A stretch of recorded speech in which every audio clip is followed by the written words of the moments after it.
The challenge, the opportunity to connect.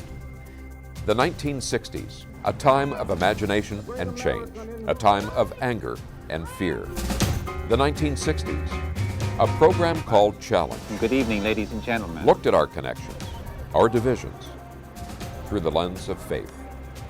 Nearly 60 years later, during these challenging times, we'll take a new look at our divisions, our connections, in a new program called Challenge 2.0. The speed was shocking. The fall of Afghanistan came not in months nor in weeks, but in days.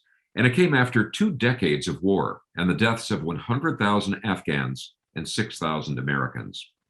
There are many questions to be answered now, but among the most pressing are, what needs to be done for the Afghans seeking refuge, and what can we personally do to help them? So on this very timely and difficult topic, we are very pleased to have with us 2 very well-informed guests who have been very much involved in trying to help alleviate some of the sad stories that we're hearing associated with this. Anila Afzali, who's the Executive Director of the Muslim Association of Puget Sound, the American Muslim Empowerment Network, also known as MAPS Amen. Anila, thank you so much for joining us again today. It's an honor to be here with you, Jeff. And we have Chris Franco, a former Army commander and an Afghanistan veteran who has very deep perspectives and experiences with us as well. Chris, thank you for joining us as well. It's an honor to be here, Jeff. Really appreciate you having us on. Anila, let's begin with you. You have personal and family ties in Afghanistan. What is the situation of your family members? Do you still have some family members and friends in Afghanistan? What is their status right now? Yes, I'm absolutely directly impacted by what's happening. And I speak for so many other Afghan Americans who have family and loved ones in Kabul or in other parts of Afghanistan, currently in danger and trying to evacuate. I have a total of 26 family members who are currently in Kabul and who I am trying to evacuate. They are people who have been journalists, SIV applicant, lawyer, doctor, somebody who worked for the bank, the foreign organizations and more, and their families are in direct danger right now with the growing threat of the Taliban, the door-to-door searches that they're doing, the flagrant violations of human rights abuses that we're seeing, the restrictions that they're imposing, and so much more. So I have been working on trying to get them evacuated and currently in the process of preparing humanitarian parole applications for each one of them. And that process has just been exhausting, overwhelming, and costly, but then also ultimately there seem to be no real answers. We don't know if these people who are at risk, who are in danger, will actually get the opportunity to escape. And it's a harrowing time. It's an appalling time to see what's going on and hearing reports every night. Given the time difference, every night I try to connect with my family members just to hear from them what's going on the ground. And I don't think a lot of people here in America hear specifically about the on-the-ground situation, how dangerous, how harrowing, how nerve-wracking it is. But that's part of why I'm glad we're talking now, so your audience can get a sense of what's going on and the traumatic experience that so many of us are experiencing right now. What do they tell you? There probably is absolutely not even a minute that they can relax their guard, that they can settle down, relax at all, is there? That must be extremely stressful for them. What do they tell you? That's exactly right. They are telling me about new restrictions that they're hearing about every day. Yesterday, I heard about the fact that the Taliban want to ban smartphones or phones with cameras in the hands of girls or women. So again, very sexist, very misogynistic kinds of policies. And every day seems to be a new policy or new proposal or new restriction that I'm hearing about. They are certainly nervous, scared, worried, anxious, all the negative feelings you can imagine. And as much as they try to cover to try to sort of protect me, I feel like from hearing about how endangered they feel, I know it because I've had those direct conversations with some of them. I've heard the pleas in their voices. I've looked at the pictures of the sweet little princesses of that are the daughters of my cousin, and I worry about the future for these individuals, the entire generation of Afghans who are going to be having their dreams and hopes and livelihood just completely destroyed because of the Taliban coming in, recapturing the country and imposing their brutality on the people. Chris, if you would, you spent, I believe, about a year in Afghanistan serving in the U.S. Army. Tell us a little bit about your service there and what your experience was like. Yeah, we were there as a part of a year-long deployment in southern Afghanistan. At the time, I was an executive officer of the second in command of our infantry company, and worked very closely with our Afghan brothers, serving as interpreters throughout our year-long deployment. I think that's where the bond that we've carried out throughout the years really was forged, was just through mutual sacrifice. I mean, the very first combat mission that our unit was on, our unit was hit by a suicide bomber that targeted our platoon leader and the interpreter and nearly killed both of them, and wounded 15 others. And the very first person killed in our deployment was one of our Afghan brothers serving as an interpreter. So, really seeing firsthand the sacrifices that our Afghan brothers and sisters are making personally, and the danger that put themselves in and their families in throughout that year-long deployment, and really hearing about, the threats being made by the Taliban to their family throughout that year-long deployment. But we were in it together through and we were there during the Afghan surge of 2009 and 2010, all throughout the southern part of Afghanistan and Zabul, Kandahar, and Helmand provinces. There have been events unfolding right now, and that have been unfolding for some time now, particularly as we were getting this evacuation under wraps, really resurfaced a lot of those memories and just the need to do something, as the threat to the lives of our Afghan brothers and sisters is quite great. It was before the evacuation, even more so now that we've officially withdrawn from Afghanistan, and options are quite limited right now for evacuation. We still have tens of thousands of our Afghan allies and at-risk Afghans to help evacuate. How does that weigh on you, Chris? For being honest, it's been absolutely brutal last month or two. I mean, we made a promise and we did not honor that promise. And, just being in touch with other veterans that are trying to help out, being in touch daily with my Afghan brothers and their families before the evacuation, and especially during the evacuation, even now. I mean, like Anila touched on, it's a very tough situation right now, and it's very dynamic, and it is a roller coaster. And really hearing the panic, the stress, the fear, the glimmers of hope. There's just so much going on right now in Afghanistan that most folks here in the United States, America, just don't understand the depth of the situation right now. And it's been tough. It's trying to do my best to keep their hopes alive, because that is incredibly important in a situation like this, while also managing the frustrations I have with how our government showed up in the evacuation, the war, and what's going on right now. It's a lot to manage, and there's going to be a lot of processing to happen down the road. But right now, just trying to do my best to honor the promise and hopefully get my interpreters, their families, and other families that are at risk out. Were you both caught off guard by the speed of the fall of the Afghanistan government over there, or did you expect that? I would say there was definitely information in advance that something like that would happen.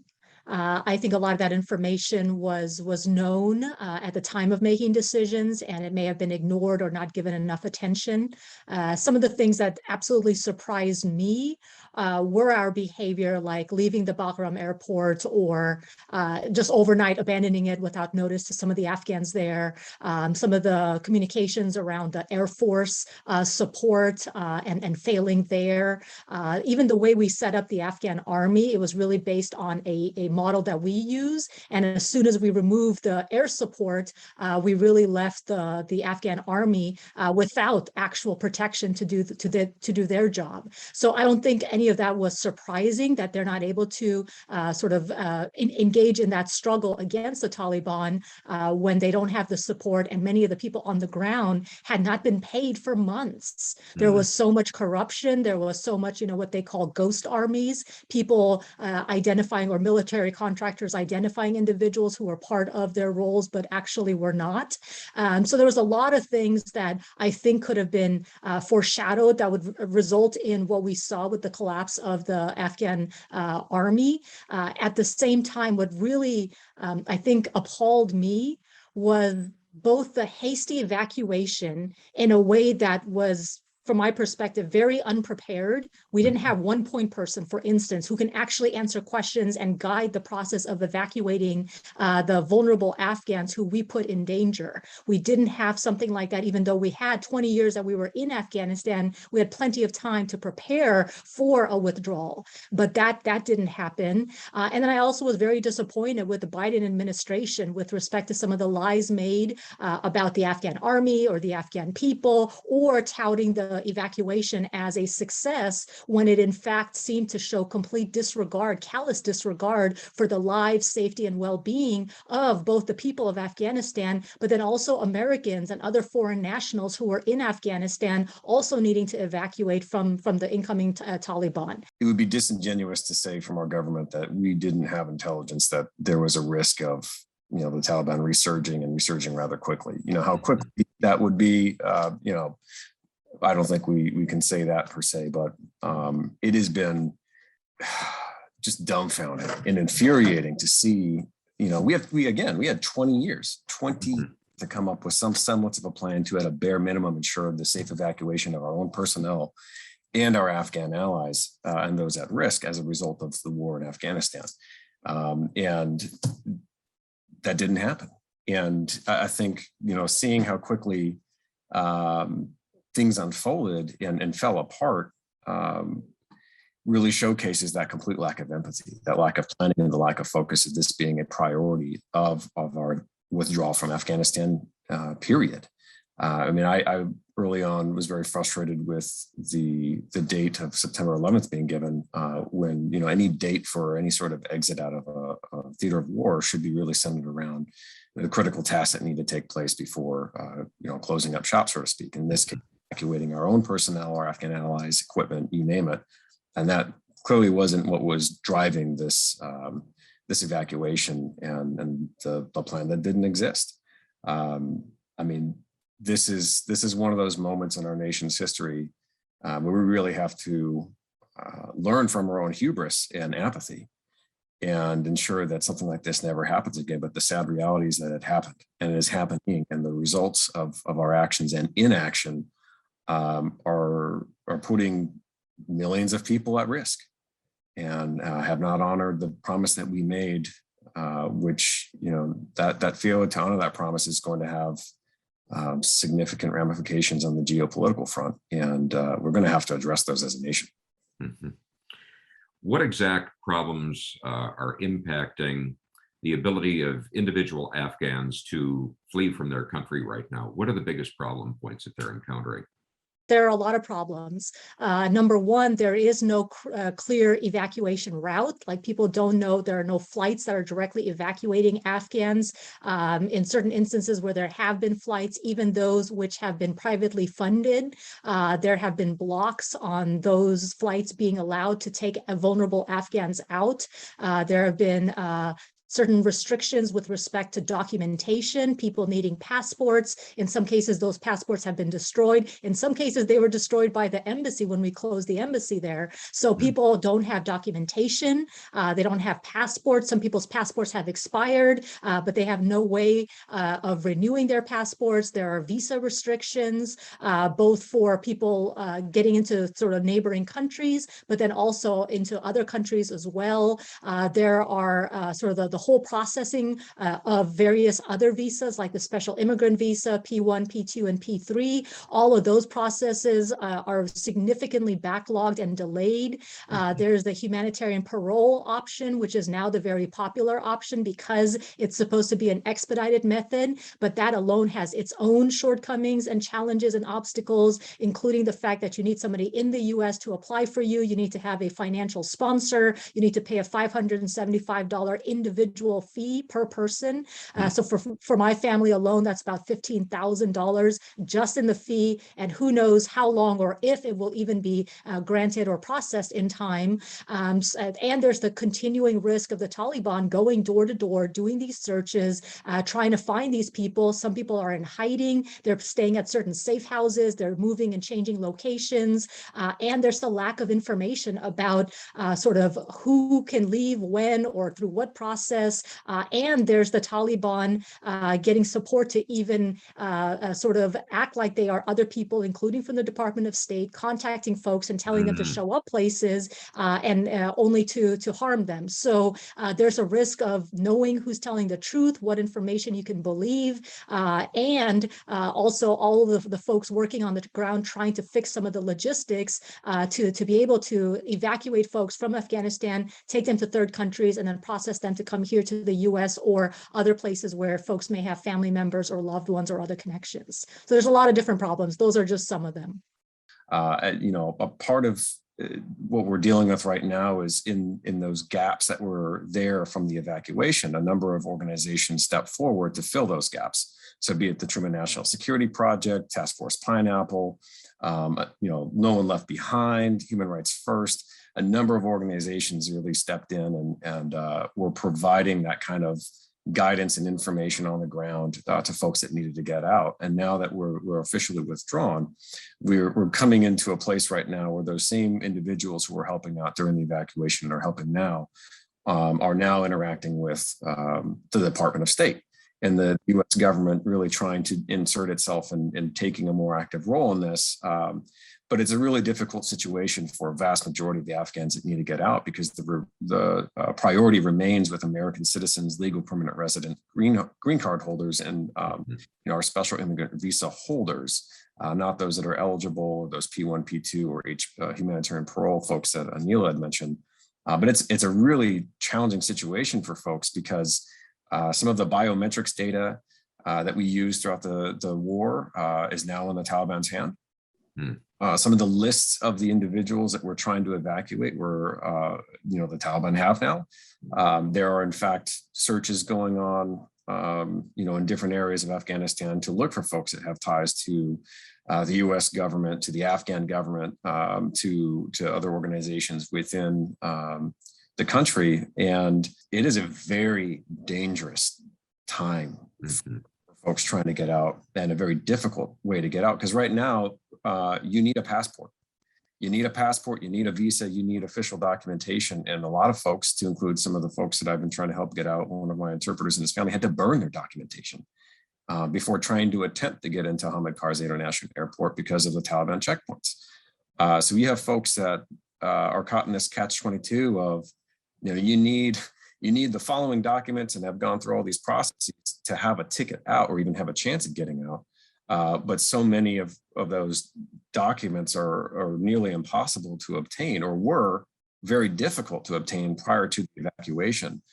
So it is a very challenging time. Even those folks who have the documentation, who've gone through those hoops and hurdles and everything else, like in my family, one member is a SIV applicant. They applied in 2018.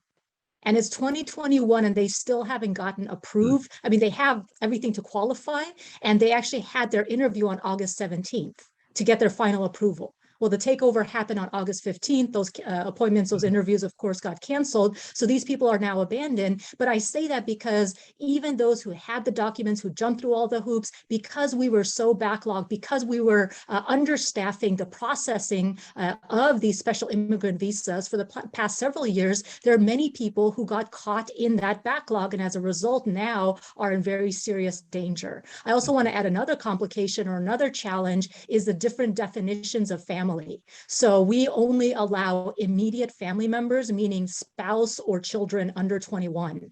And for a lot of Afghans, that definition of family is insufficient because they have a much broader definition of family that includes sisters and brothers and grandparents and uncles and more. And when you're actually talking about the risk to families, it's not just to the immediate kids who are, 18 and under, or the husband and wife. The Taliban will go after uncles and aunts and grandparents and grandchildren and more. So the risk actually extends well beyond the immediate core family as we define it here in America. Do we have any feel for, both of you have spoken about the door-to-door searches, the biometric data that is now in the hands of the Taliban. Do we have any feel for the level of retaliation that has in fact already occurred or is occurring? There's certainly things coming through limited channels on social media, but kidnappings. Mm-hmm. Many videos of kidnappings, people being put in the trunks of cars, some folks being tortured, others killed, others, they just don't know what happened to them. They've just disappeared after these searches. There are more and more reports of coming out that the Taliban has not changed. They are absolutely not respecting basic human rights and committing atrocities. And there's a concerted effort to ban, like Anila was talking about, the cell phones and other means to document what's happening on the ground, to face and to avoid these kind of things from getting out. But they are ongoing. How does this represent, we've talked about the political, the economic, the personal. How does this, looking back at our country, how does this represent a moral obligation for our nation, both individually and collectively? I think this is a real test of whether or not we can live up to our moral values, both as a country, and the fact that we ourselves, beyond the indigenous communities here, the First Peoples in our country, and those we forced through the slave trade, but everybody else, they arrived as immigrants. And this is a real test of our morality as a country, whether we live true to our values that are on the Statue of Liberty, for instance, and more. But beyond that, specifically with Afghanistan, it's a very unique situation because, again, these are not people asking for a handout. These are people who were made promises. They sacrificed themselves, their lives, their safety, their well-being, the family's well-being, because we promised them refuge and safety if they helped the US and allied forces during our mission in Afghanistan. And they did their part. And we have betrayed those very people who stepped up and even saved lives of US troops and soldiers, and made it so that 60,000 plus Afghans gave their life so that American soldiers do not have to be there or do not have their lives lost. And we're abandoning them, we're betraying our promise to them. Not only what does that say about the moral obligation with the Afghan people, but what does that say and signify to the rest of the world and in other places where the US may be engaged? How are other allies going to believe us when we make certain promises or tell them certain things? How is that going to put the safety and well-being of our troops, US troops, and our country? How is it going to compromise that? We've heard a variety of responses, everything from voices such as Tucker Carlson on Fox saying, well, if we allow Afghan refugees into the country, it's going to dilute American culture. We hear those sort of perhaps extreme responses, but is there any evidence that we're finally beginning to approach this in a bipartisan way, across partisan divide, in trying to come up with some solutions in this country in placing people? What's been your experience with that? This has been one of those efforts where there has been bipartisan support. I mean, there have certainly been instances where folks like the Proud Boys have put out some disgusting hunting permits for Afghan refugees, and white nationalists and supremacists showing up to capitalize on this particular crisis. But there have been a number of instances, where folks across the political spectrum have really shown up and stood together to call out the fact that this was a moral failing of our country, and that we have a moral obligation to help evacuate our Afghan allies and those at risk as a result of our longest war. And it has given me some hope that we can stand together on something. I'm just going to say that I also have been very much inspired by the bipartisan support that we've been seeing for welcoming, evacuating, and resettling Afghan refugees. Another example, in addition to the things that Chris mentioned, is the Welcomed Act that was introduced on September 3rd. That was a bipartisan bill that was introduced specifically by Representative Seth Moulton and Don Bacon. So one Democrat, one Republican, and it's getting bipartisan support. And there's other examples like that as well. So this isn't a partisan issue. And I think, in fact, one of the things that maybe the Biden administration might have underestimated was the strong level, the bonds, the real strong connection between Afghans and the US soldiers and vets. And to see the number of soldiers and vets step up right now because of those really deep bonds that they established over the course of 20 years in Afghanistan. And these are the people who are their brothers and sisters, and they saved them, and now they want to step up and save their Afghan siblings. To see that kind of strong support and solidarity from the vet community, and to know about even the trauma that the veteran community is experiencing because of our actions and our hasty retreat from Afghanistan in a really appalling way, that's all been very much part of the conversation. And I know many veterans and soldiers have contacted their members of Congress as well, including in places that are maybe more Republican, and with Democrats as well. There's been so much push again, bipartisan push to really support and save Afghans right now.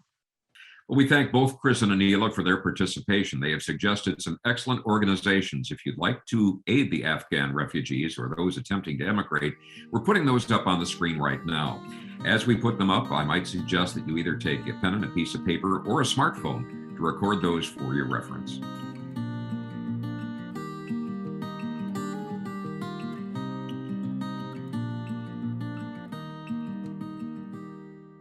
So we thank you for joining us for this episode of Challenge 2.0. We hope you'll do so again next week. Thank you.